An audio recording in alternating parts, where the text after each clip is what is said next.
እንኳን ደህና መጣችሁ ወደ አብሮ ቱቶሪያልስ። ዌልካም ቱ አብሮ ቱቶሪያልስ። በዛሬው ሌሰናችን የግሬድ 10 ዩኒት 4 ኢንትሮዳክሽን ፓርት ይዤላችሁ ቀርቤያለሁ። ተከታተሉ። By the end of the video, you will have a clear understanding of why chemical reactions involve energy change. Describe energy change using real-life examples. So you will define system and surroundings. And then finally explain internal energy and its components. So as an introduction, chemical reactions almost always involve a change in energy. Chemical reactions energy ለውጥን ያስከትላል. What does this mean? In other words, this means that the total energy before a reaction is different from the total energy after the reaction. ይሄ ማለት ከሪአክሽን በፊት ያለው ቶታል ኤነርጂ እና ከሪአክሽን በኋላ ያለው ቶታል ኤነርጂ ይለያያል. Now, so you might ask, if energy changes, is energy still conserved? አሁን እዚህ ጋር before the reaction እና after the reaction ያለው ቶታል ኤነርጂው የተለያየ ነው ካለን ኤነርጂ ኮንሰርቭድ ነው የሚለውን ጥያቄ ማንሳት ትችላላችሁ. Let me be very clear that energy is always conserved. Is conserved.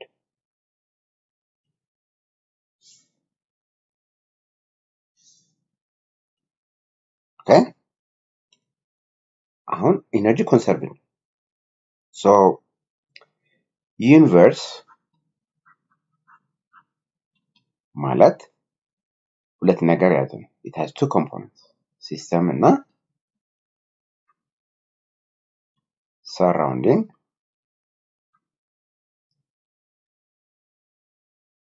ፓርቶች አሉት. So in chemistry, we usually focus on the system only, not the whole universe. ስለዚህ ቀድም ያልኩት during a reaction, energy can leave the system or enter to the system. So አንድ reaction በሚካሄድበት ጊዜ energy release ሊያደርግ ይችላል ወይም ደግሞ absorb ሊያደርግ ይችላል.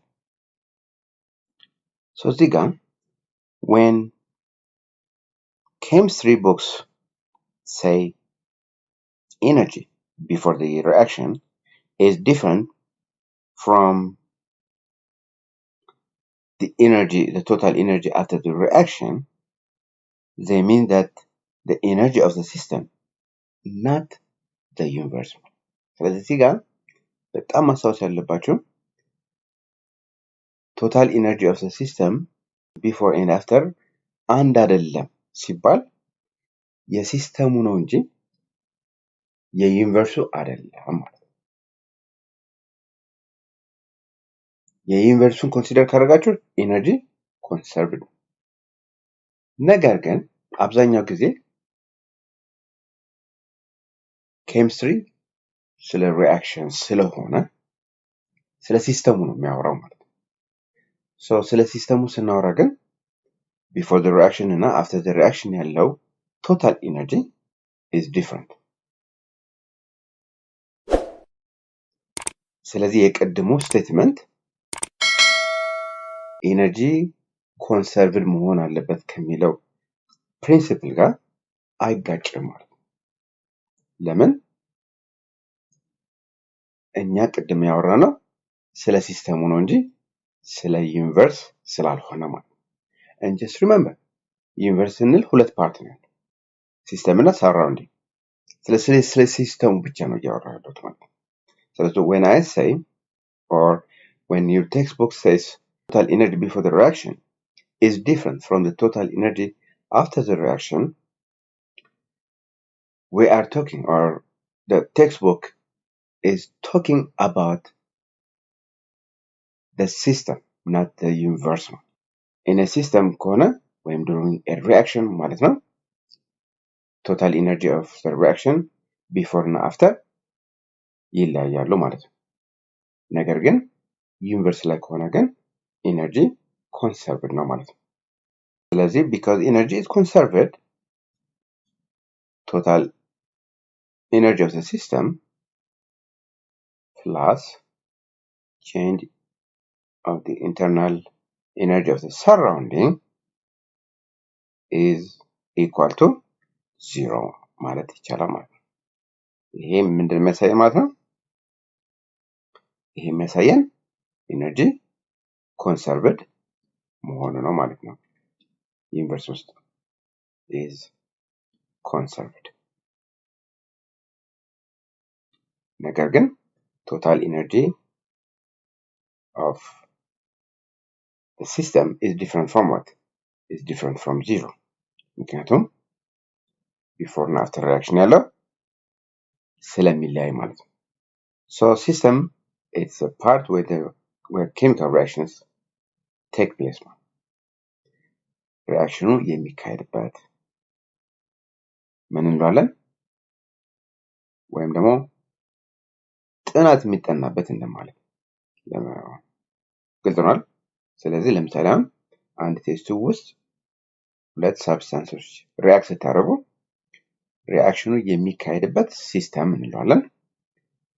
ከዛ ውጭ ደግሞ ያለው surrounding ነው። So surrounding is defined as everything else other than the system ማለት ነው። and ዩኒቨርስ ስንል ደግሞ የሁለቱም ፓርቶች ድምር ነው ማለት ነው። So ሲስተም ሲባል ሪአክሽኑ የሚካሄድበት ሲሆን surrounding ምንለው ደግሞ ከሲስተሙ ውጭ ያለው ማለት ነው።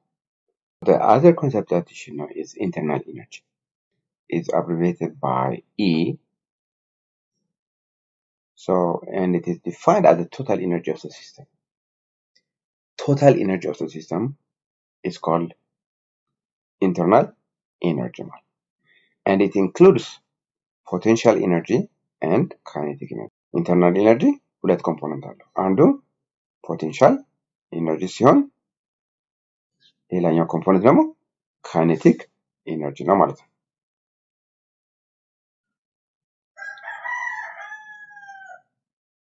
Now let us see the components of internal energy. Remember, internal energy has two components ብለናል። potential energy እና kinetic energy. Potential energy ስንል energy stored in bonds ማለት ነው። Whereas kinetic energy ደግሞ is the energy due to what? Motion of particles ማለት ነው። ስለዚህ ፖቴንሻል ኤነርጂ ስንል ስቶርድ የሆነ ኢነርጂ ማለት ነው። ቦንድ ላይ ስቶርድ የሆነ ኢነርጂ ፖቴንሻል ኤነርጂ እንለዋለን። ካይኔቲክ ኤነርጂ የምንለው ደግሞ it's a type of energy which results due to motion of particles ማለት ነው። ስለዚህ ካይኔቲክ ኤነርጂ ስንል it is defined as energy due to what? Motion of particles. ስለዚህ በሞሽን የሚፈጠር type of energy kinetic energy እንለዋለን ማለት ነው። So ቅድም እንዳልነው energy is conserved ብለናል። meaning energy ከአንድ ፎርም ወደ ሌላ ፎርም ነው የሚቀየረው እንጂ አዲስ create ወይም ደግሞ destroy አይሆንም። So energy transferred from system to surrounding or vice versa appears in two forms. Energy ከሲስተም ወደ surrounding ወይም ከሰራውንዲንግ ወደ ሲስተም ሙቭ በሚያደርግበት ጊዜ ኤነርጂው በምንድነው አፒር የሚያደርገው ማለት በሁለት ፎርም አፒር ያደርጋል። አንዱ ሂት ሲሆን ሌላኛው ደግሞ ወርክ ነው ማለት ነው። ስለዚህ change in internal energy is equal to what? Heat plus what? Work done ማለት ነው። እስቲ አሁን ቪዲዮ ፖዝ አድርጉና ራሳችሁን ይሄን ሞክሩ። እኔ መልሱን ሰጣችኋለሁ። So, the question says energy stored in bonds is called what? Kinetic, potential, heat, or work? So the answer is what? B, potential energy is energy stored in bonds ብለናል ማለት ነው።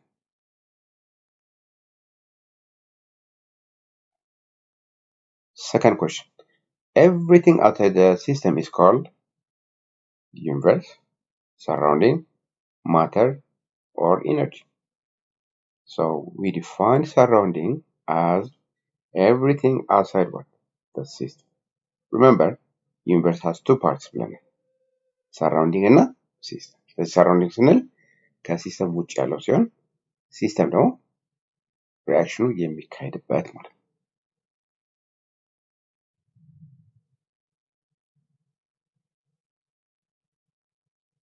So to summarize today's lesson, remember chemical reactions involve energy change and energy flows between surrounding and system. ስለዚህ ምን ማለት ነው? ኤነርጂ ከሲስተም ወደ ሰራውንዲንግ ወይም ደግሞ ከሰራውንዲንግ ወደ ሲስተም ምን ያደርጋል? ሙቭ ያደርጋል። And that's all for today. See you in the next video.